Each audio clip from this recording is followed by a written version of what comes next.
Primeran C1. 123:15. Belgika paradisua.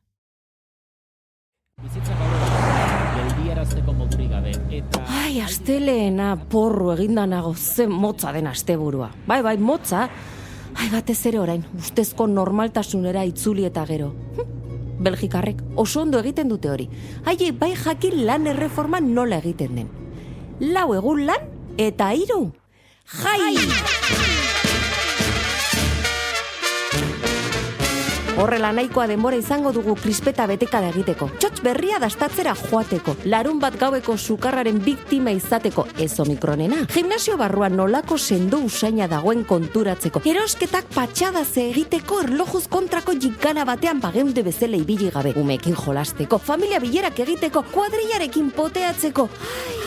Ai, hori bai paradisua, hori bai kontziliazioa, besteekin eta batez ere neure buruarekin. Eta zubietan, bagian eguzkitan jarri eta lana zazteko denbora ere emango dizu. Eta izu, alata guztiz ere denboraz larri bazabiltza? Lasai?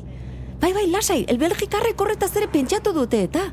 Aste honetan lan gutxiago egin dezakezu eta hurrengoan sartuko dituzu galdutako orduak. Zederra Belgikarra izango banintz. Baina kontuz gero, dena ez da festa giroa eta urteko lan orduak bai edo bai bete behar dira. Hau da. 4 lan egun bai, baina bakoitzak 10 ordu, gordin-gordinik. Gutxiago egitea erabakitzen baduzu, eta aurrerago sartu, ondo apuntatu zorretan dituzun ordua. Eta argi izan, egunen batean agian ohetik lanera, eta lanetik ohera egin beharko duzula. Eskerrak oraingoz ez dugun 24 plana. Hau da, egun osoa lanera konektatuta egotea teknologia berrien bitartez.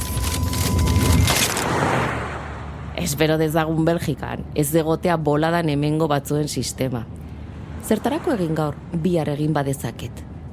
Ala hasi ezkero, abendua iritsita, ezingo ginateke hilabete osoan bulegotik irten. Ez talotara joateko ere. Eta 3 jai egunak sofan botata indarrak berritzeko.